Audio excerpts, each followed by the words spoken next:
It's Monday, September 13th. Coming up live on The View. Kick off your week with an entire show of the hottest topics on television. Wake up, Handler! From Lindsay's surprise appearance and Chelsea Handler going gaga at the MTV Music Awards, to how Elizabeth and Sherry handled their kids' first day of school, and the buzz about why President Obama wasn't wearing his wedding ring at a press conference. Plus, all season long, the Red, White, and View is looking at women changing the game in politics. Senior White House advisor and longtime friend of the Obama family, Valerie Jarrett's revealing if business ever affects their personal relationship, and what the president needs to do now to avoid a Republican revolution on Election Day.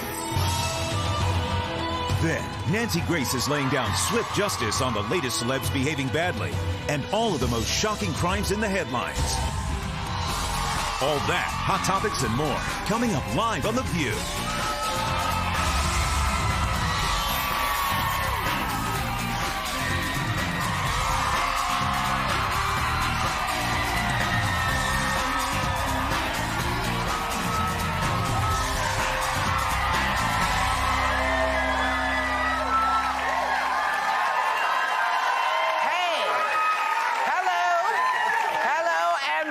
To The View. We are kicking off the week with an entire show of hot topics. And Sherry and Elizabeth, this morning, you had the hottest topic of all because you took your little children to school today. How was that? How to go with Jeffrey. Did you cry? I cried. I didn't cry for preschool, but it was just something. Oh my gosh! I was.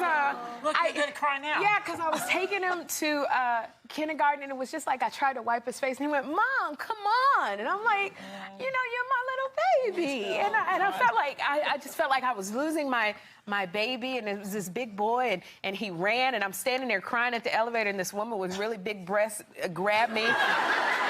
No bigger than mine, and she kept going, just cry, get it out, cry. And I was And thanks to Bill, because he let us come in late today, Barbara. Yes, thanks to you, Bill. because it was a crazy morning trying to get the kids to school. And Grace and Taylor. Taylor. That was Taylor started school, and he is What the is most Taylor incredible in? teachers. He's preschool, but And he's what now? he's 2.5 or something. I don't know. Who keeps track? He's the middle child. So he went in. Just kidding.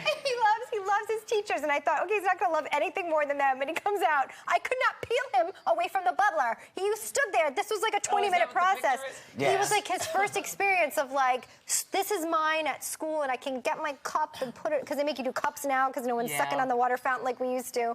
But Grace had a really good time getting there, but there was that moment of kindergarten. Oh, kindergarten. Where, they tell him to like separate from you, and all the parents are like crammed in the door with like camera phones and like who brought the real camera. All the flip cams. When I went to kindergarten, my mother was pulling me in one direction and Miss Schatzberg was pulling me in the other because my mother could not let go of me, and the teacher was like, let her go, and I was screaming, I want to go home. My mother felt she would have taken me right out of school. And you would have gone. And I would have gone right home with her because separation anxiety. I think it's better to start them in nursery school because they don't really realize they're being separated as much at 3 as they do at 5. Well, they do phase-ins now, so it takes about a month before they're actually in school full time, and I think it's supposed to be developmentally fine for them, but it's really hard for the parents because you can't keep track. I mean, we all know. I missed the first day of school 2 years ago with Grace. I forgot, so it's just a big deal. That was last year. Was it last year? 2 years ago. Whenever. I forgot the first day. She was fine. She had her own first day. I just want to mention while we're talking about hot topics that we have the president has 3 top advisors, and one of them is a woman, Valerie Jarrett, and she's on with us later today. So she's a big hot topic. That is big. And how was it when you went to school, Barbara? Well, during the Civil War, we were... I mean, before anybody else makes fun of you, you do it yourself. That's the comic's trick. That's it. That's it. And, Did you have separation and anxiety? President Lincoln had no female advisors. Scared of him. He was very tall, and then he wore that big hat. It was intimidating. I didn't learn a thing then. And that Gettysburg Address Oh, over and over again. I wrote the But you had Gettysburg no Address. separation She anxiety was when the you went to first school. reporter.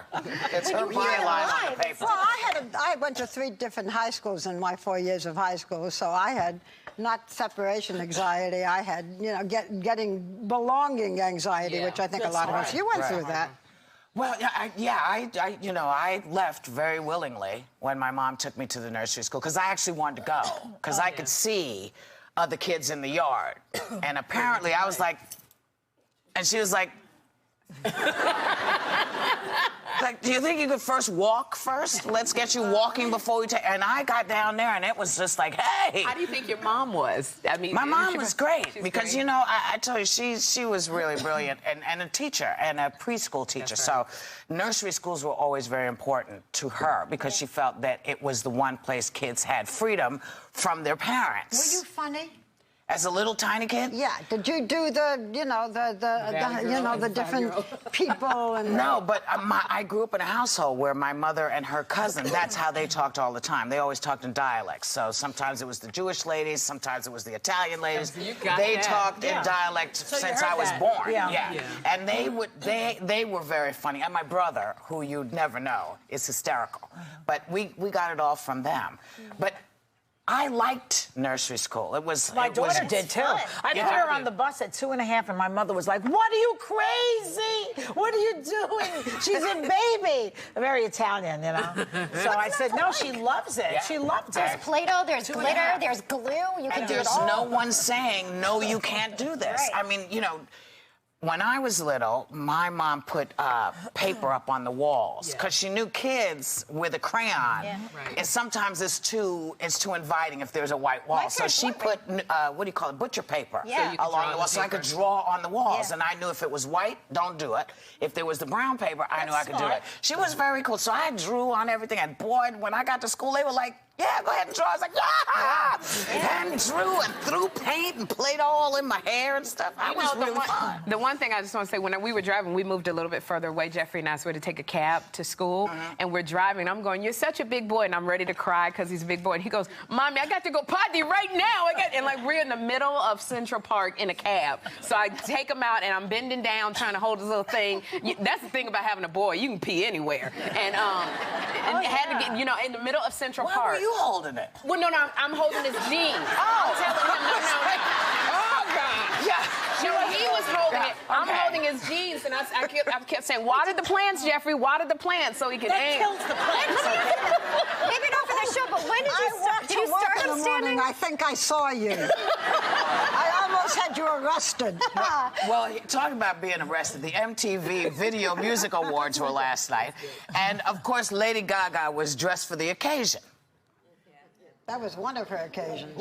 Oh, it's like the Statue of Liberty. And look at Cher. Can I just say, Cher looks fabulous, like beyond amazing. She was... Do you know, it's very hard for me to believe, and I'm not blowing my own horn, but a year ago, Bill Getty and I had a woman named, a girl named Lady Gaga on the 10 Most Fascinating People, which is a special we do every December. People did not know who she was. Oh, wait, Barbara, you trumped yourself. Because before you had her on that, you had, it's 2 years, I think. 2 years ago. But we had her on The View. You had her on The View when we were in L.A. And no one knew who she was. Yes, we did, baby. She came with no makeup, no crazy stuff. We should show that tape. Really, I've She was very shy. It was fantastic. So really, she was what a Barbara and Bill broke Lady Gaga for the bigger audience, for the larger audience. Take credit, Bill. Now listen, Chelsea Handler. Annie Blinken loved her. That's right. Chelsea Handler had some fun with Gaga's look when she first took it. It was pretty good. Chelsea's funny. She's really quick. Funny. Yeah. And she then does a good job. another moment people are talking about is from last night's Taylor Swift's performance about Kanye West jumping on stage at the awards last year. She forgave him in a song called Innocent. But apparently Kanye was also there. Where is he? He's always there. Yeah. She Jump said, up there? What her song... There he is. Yeah, what her song said is, every one of us has messed up too. I hope you remember that today is never too late to be brand new. She didn't sing his song, but she sang this about him. See, I wasn't watching. I was waiting for them Peace on to tweet back and forth about it. I was looking for that, because I thought they were going to do that. They kind of were doing I'm sorry versus Twitter. They don't have to mean it. They just have to do it for TV. But the good thing that came from it is, I think, you know, a lot of people in country knew, Taylor Swift, and like the mainstream wasn't really familiar with Taylor Swift. When Kanye did that, it blew her up so that everybody knew Taylor Swift. So when you look at what the good that came out of it. A little scandal, a little scandal. Well, it does work. Little controversy. And here's why I say that, because Lindsay Lohan also made a surprise cameo at the opening of the VMAs. Now, she's just out of rehab. She just got out of rehab. And so people are saying, you know, is it too soon for her to be doing stuff like that? Well, she said people don't want to work with a drunk. Look at me. So she's pretty much copying to her bad behavior there. I didn't realize she said that. I can't believe I missed all this. I was just watching football. I can't believe that. I mean, I think she sort of said that, didn't she?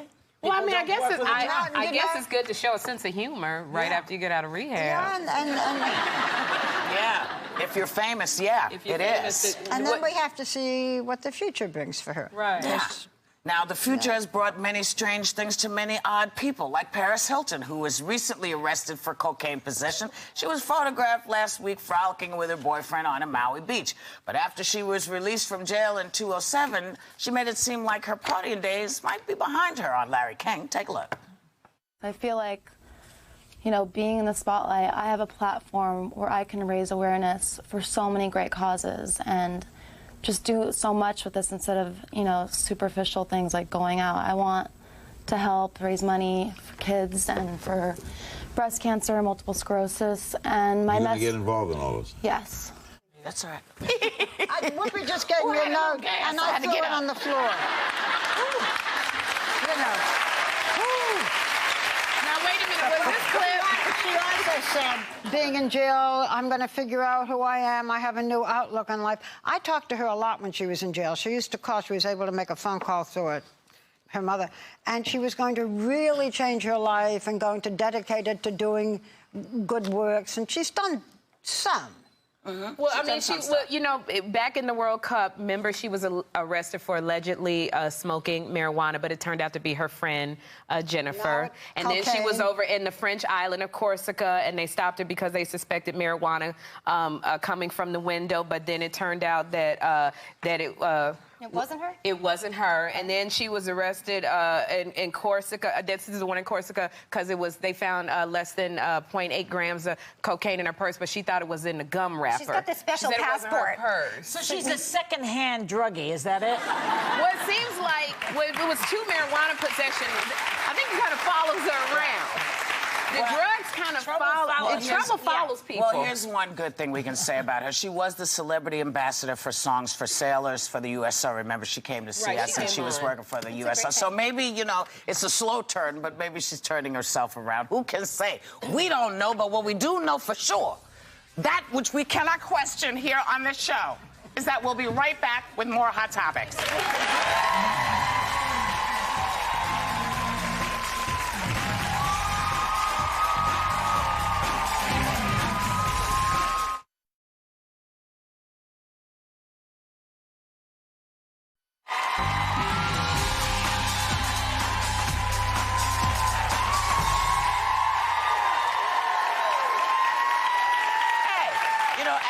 Conference on Friday, reporters noticed that President Obama was not wearing his wedding ring. Oh, stop the presses. Yes. A White House spokesperson said the ring was just being repaired. Where do you guys stand on wearing the ring? It does. I never wore one. No, mine itch. It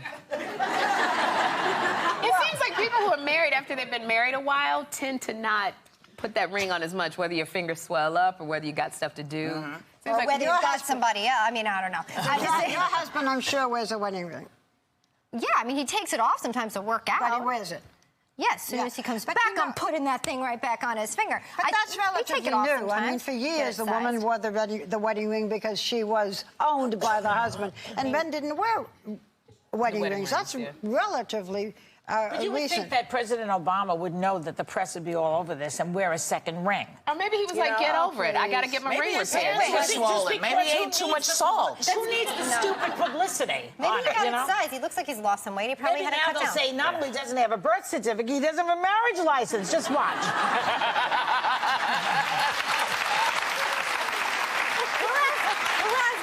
Jarrett when she comes I don't like that the media is always trying to find something. You start planting seeds all the time. It's like, leave it alone. Yeah, well. We got a lot of cable shows. Now, Australia. Let's talk a little bit about Australia because we are seen. Yes. Hello, Australia. I love it there. Arvo. We're told that the Catholic Church has banned pop songs at funerals. Now, the Archbishop Melbourne Dennis Hart said, a funeral isn't a celebration, but a final sacred farewell. What are you talking about? A funeral is whatever the person wants it to be. You know, if somebody, I would like to have Beatles songs and maybe a little Kanye West at my funeral. I don't know.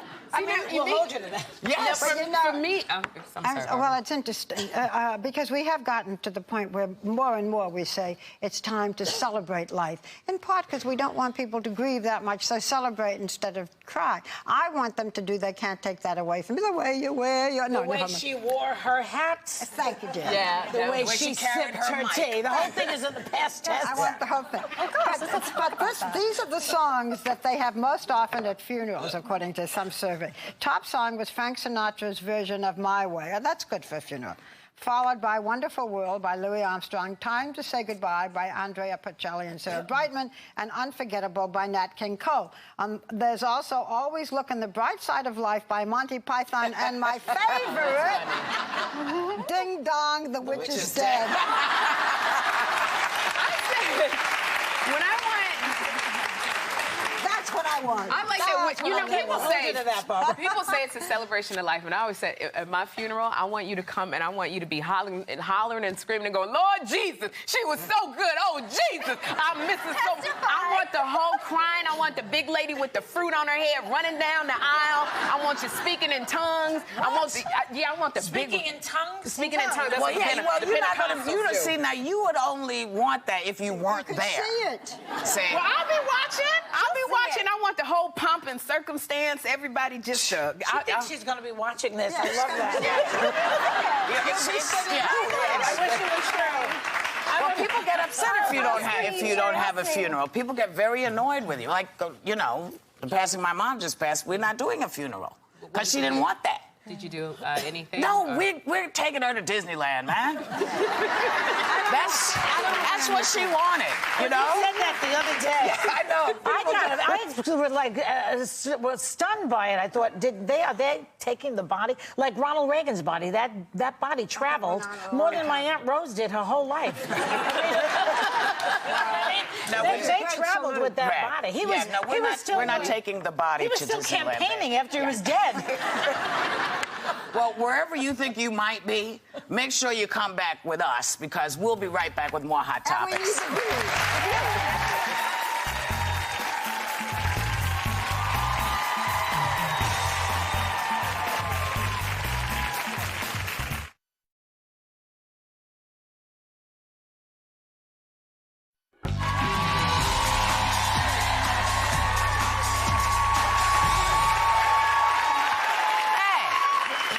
Say happy birthday to June Myers of Florida, who celebrated her 90th birthday by jumping out of an airplane.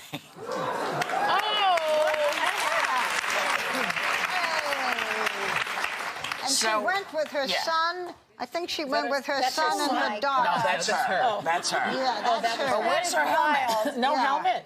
No, I'm afraid if I asked Jackie to do this with me, she'll say yes. I'm not sure she'll say you go first. She'll say exactly, you go first. What do you do? Does that make you want to? Would you do it? When I'm 90, jump out of an airplane? Yeah. Ever. Well, you stick around, you'll see. But Barbara, since you've had your surgery, does it make you say, I want to do things that I've never done before? Like live. That's the biggest thing. That reminds me of the Henny Youngman joke. The wife says, I want to go somewhere I've never been on before. And he says, try the kitchen. So I say that to you. Try the kitchen, Barbara. Well, how about this? A 49-year-old man was arrested for downloading child pornography. He said he didn't do it. It was his cat.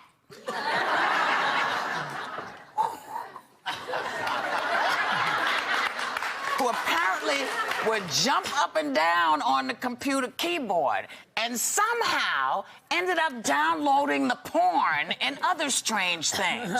So forget the dog ate my homework, the cat downloaded my porno. That's a good excuse. It wasn't good enough because he then disseminated the porno and got, I think, 12 years in jail. But your cat just sits around all day. Your cat does nothing. They all do.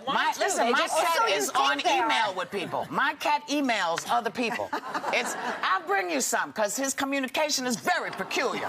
Now, there he is. I gotta show you a picture of Benito Pussolini because how big is Benito? He's bigger than my dog. He's bigger than Tallulah. He's a big cat. He's a big cat. Because he's bigger than your dog, that's why it's important that you know it's a word to our sponsor. That's right. Okay, as you know, we love our pets here at The View. We really do. We especially love our cats.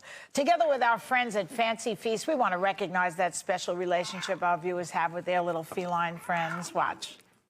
Your cat understands everything you're saying, even when you don't say a thing. They make you laugh, they lift you up when you're down, and they keep you grounded.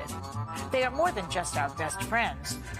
Courtney and Marmalade have been together through 4 years, 3 boyfriends, and 2 different cities. Alan rescued Bentley from a shelter. But looking at this picture, I wonder who rescued home. And Tico is helping Holly get through med school. They're a piece of our hearts and our companions. Now, you have the chance to share your special relationship with your cat and be a star, too. Go to our website to find out how. They're so cute. We love them. And Fancy Feast understands the bond that you and your cat have. And they want you to capture some of the special moments you share with them. That's why you're all getting custom Fancy Feast flip cameras and gift bags with coupons for products from Fancy Feast. Yay! Yes. Nice. I have to tell you, that's what Oliver eats. That's all he likes. He won't eat anything else. Now listen, we're gonna go, but we're coming right back with White House senior advisor and longtime friend of the Obama family, Valerie Jarrett. Okay.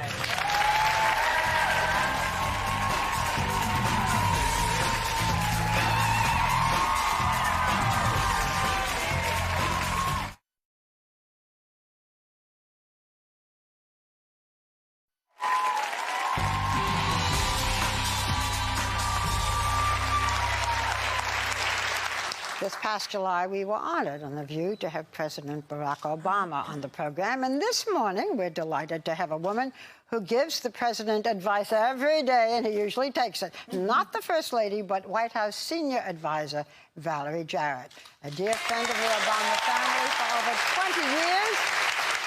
You've had your work cut out for you lately, so please, well, you already did. Please welcome. Give your full title, Senior Advisor, right? Yes, it is. Boy, it's a pleasure to be here. You have the best studio audience of any audience I've ever seen.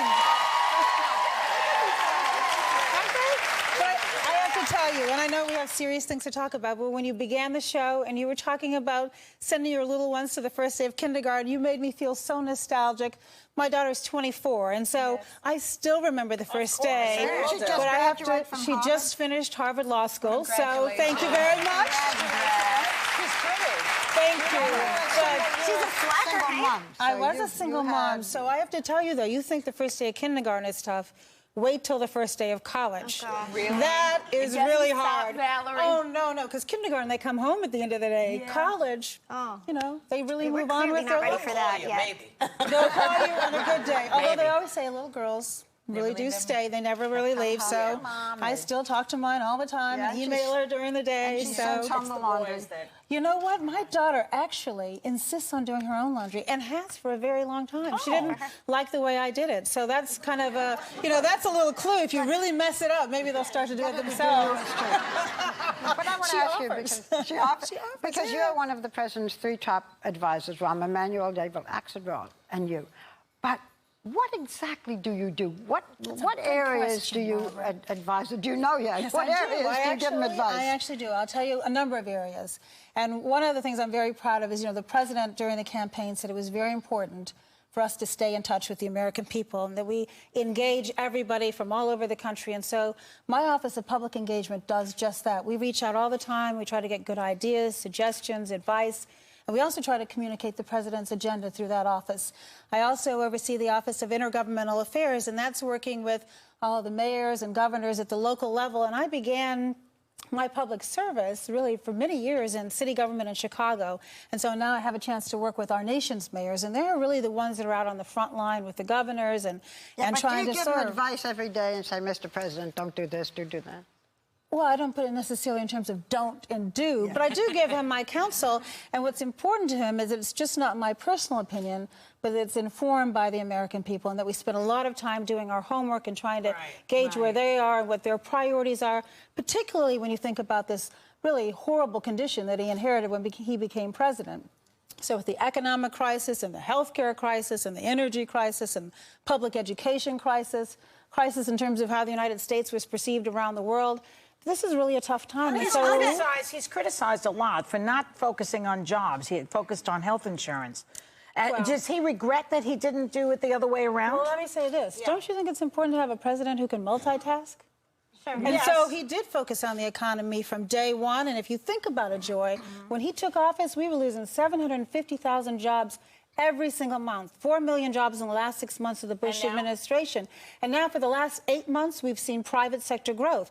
Unemployment rate is still too high. You're right, Elizabeth. It's not nearly what we would want it to be. When we won't be happy until every single American who wants to work is working. But we are certainly moving in the right direction. And it was a terrible condition that he inherited. I mean, think about it. If I could, on that note, Valerie, because I think it's important, with the new $50 billion infrastructure bill that the president outlined was Friday, correct? Last week, yes. Is that, some people are calling that an admittance of failure on the $800 billion stimulus bill that didn't seem to work. Didn't seem to work. My goodness, to the 3 million people who have jobs today, to their families, I'd say it did work. Now, it turned out that the economy was in far worse shape than anyone could have predicted, and so we're not out of the hole yet, but those 3 million families are certainly better off.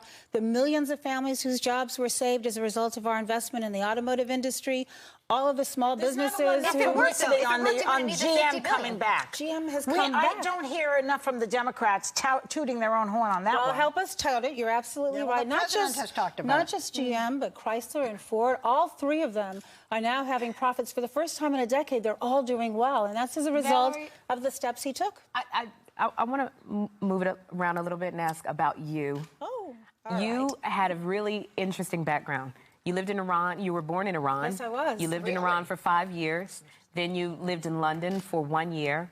And then you came back. Now, you said that when you were out there, you had no awareness of race until you came back during the 60s, during the civil rights movement. So when you were back here, what kind of things did you experience in terms of race? Well, let me tell you about the contrast. When I was born in Iran was when actually I should talk a little bit about that. The government of Iran back in the 50s had a much better relationship with the United States, obviously, than it does today.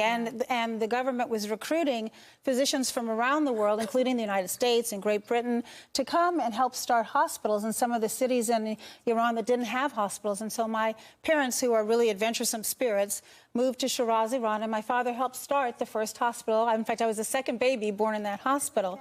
And there, because we lived in a community that had people from all around the world, I was viewed as an American. And it wasn't an African-American, it was an American. And so it really wasn't until I came home that I started saying, you know, I'm really an African-American, and there are Jewish Americans and Irish Americans and Italian Americans. And so living in Iran, there was really no awareness of anything other than just being an American. I want to ask you a question that a lot of people have been raising. You have been friends with the President and First Lady for over 20 years. Michelle Obama worked for you. That's how you met him, right? That's exactly how I met him, when she was still Michelle Robinson, actually. You had a lot of faith. I had an enormous amount of faith, and I'll tell you, I would tell this story often of interviewing her and thinking I was going to spend a half an hour, and an hour and a half later, I offered her a job on the spot, and she was smart. She said, well, let me think about it, and then she went home and talked to her fiancé, and she called me back, and she said, how about if we have dinner, the 3 of us, and really talk, because she'd been in a firm just as I had, and she was taking a leap of faith to really walk away from that firm and join city government, and so the 3 of us had dinner. I want to talk about it. Let me just do this. I want, because this has been in the news every day. Leap of faith. Rahm Emanuel, who was the second close advisor, may go back to Chicago and run for mayor. He's thinking about it, yes. Okay, and the president said, you know, he'd be great for the job. So many people feel that you will become chief of staff. If you are Well, if you are offered the job... I'm the only one laughing. If you are offered the job, will you take it? Well, look, let's slow down a minute. And what I said at the beginning in terms of what I do, I love my job, and I am so fortunate, really, to have the responsibilities that I enjoy that take me out and engage me every single day with people. Will you and take so, the job you know if what? offered? I would like to just do what I'm doing. It's such a luxury to be Let me ask you this One really more time. fast. Will you take the job if offered? No, I'm just saying I Let want me to ask do what you I'm this, doing. Valerie. I Now, don't want to change jobs. I love my job. How do you know when to be an advisor and when to be a friend? Because it No, looks it's like a good there's a knit there. So it's a very how do you good know? question, Whoopi, and I think that we work very hard to compartmentalize. And so there's nothing I love better than to walk in the Oval Office and say, good morning, Mr. President. I mean, it just fills me with such pride to be able to say that. And I also am very mindful of my role as a senior advisor, and we lead as a team. He has a terrific group of other senior staff who meet with him on a regular basis. And so I try to be respectful of that role. But when we're out of the office and we're just, having dinner or something with him, I talk his ear off, and I'm just Valerie. What do you call it? What do you call it? When I'm in the When you're at Chuck E. when I'm at Cheese's. work. When you're with the kids. Well, I try not. I've had my share of Chuck E. Cheese, and it's wonderful when you've got a 5-year-old. No, but when I'm out of the office and I'm just being his friend, I call him Barack. But when I'm in the office, I call him Mr. President. Big O. Yeah, you know him a long time, and I understand that he's never gotten angry with you. And you've never seen him get angry. Well, he a does lot not of people lose would his like to temper. see that now. We want to see it. Well, you know what? I think. Just like to see jobs. Well, and anger. let me say this. Results. I think it's important that we have a president with a solid, steady temperament. right. Who, Absolutely particularly true. during this difficult times. Don't you think that's important? And, I don't want a president just being, emotionally and sounding off. He has too much responsibility, too much power for that. But I also think last week, as we're going into this election season, you're seeing him make some contrast between kind of the party that wants to go back to the Bush days and that got us into all of the trouble. Sorry, Elizabeth. That we're I think in there's now. trouble now that's to be had, or else we wouldn't need to spend another $50 billion if the plan had Elizabeth, worked. We could go on We and could on. go on and on, and we'll ask you to come back with us so we can go on and on. I'm sure that the president is very happy that you're going to remain in your present position. Thank you very much. Thank you very much. And we want to thank Valerie Jarrett so much. It's an honor for us to have you on with us. Great pleasure. We'll be right back with Nancy Grace.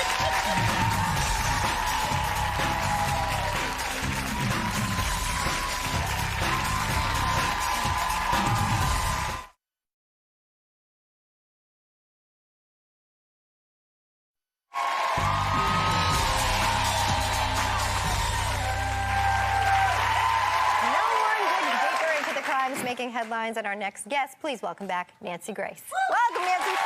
Hey, we have a lot that we want to talk about, but first, let's talk about your new show, Swift Justice. Tell us about it. Man, Congrats. I love it. Look, people keep asking me, how is it different from Judge Judy?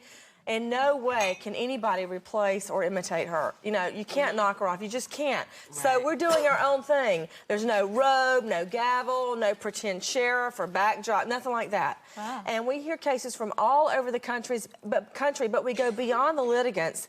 They've got these giant monitors that turn into electronic witness stands. And we bring in witnesses. What I really like is to strap people up to lie detectors with me. So, anyway. Really? Do you pass judgment, or is this, Oh, no. It's Swift Justice. That's the title. She's judgmental. I hand down a judgment right then and there. Really? And it works. Fascinating. Yeah, it works. And another thing, we go to people in their own homes. We have litigants come into Swift Justice, but then we go to them via Polycom. It's kind of like Skype, in their own homes. And they give me their sides and whatever witnesses, including dog and cat witnesses so far. Wow. And I render a judgment. But there's no money involved, right? There's no payment. Like Judge Judy has that. Oh, yeah? Oh, yeah. In fact, I had one the other day. Giant wedding. Each side had 16 attendants on either side.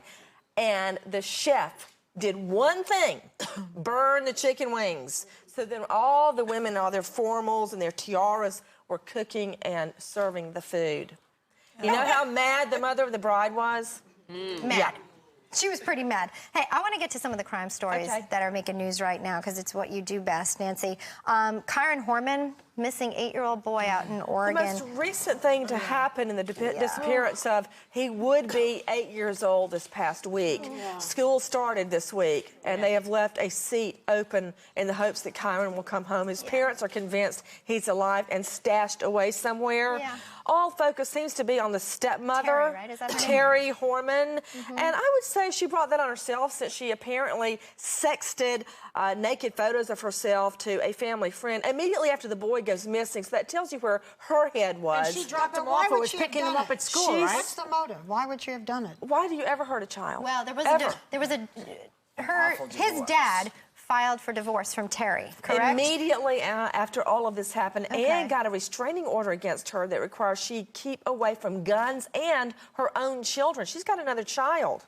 Oh my Not only that, she allegedly tried to hire a yard man to knock off her husband to pay him for murder. She put out a hit on her husband. She's maintained her innocence thus far. Of course she's maintaining her innocence, and let me stress, she's not a suspect at this time. She's not? After all that? I'm telling Is she you. a person of interest? She has not been formally named a person of interest. Wow. Why? But she was the last one to see him, and when I walk the children to class, I take him inside. She says she walked him down the hall, and then he somehow disappeared in the hallway. Can I ask about something we were talking about in Hot Topics, and that's Paris Hilton, who was charged with felony possession of a controlled substance. Is she going to go to trial?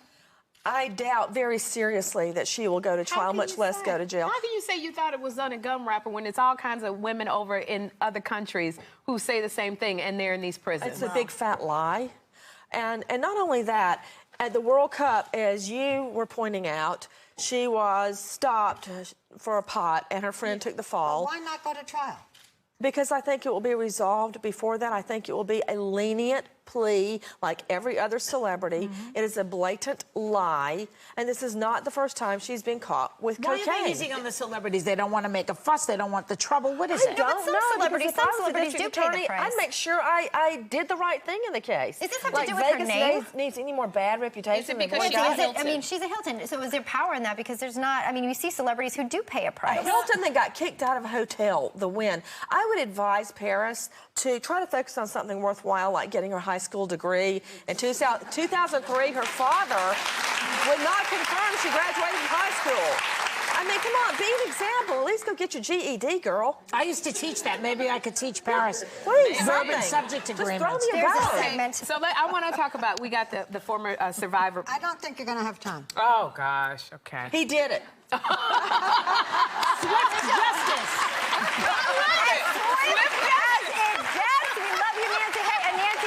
A best-selling author. Her new book, Death on the D List, is out. And guess what? Everyone in our audience is going home with the coffee.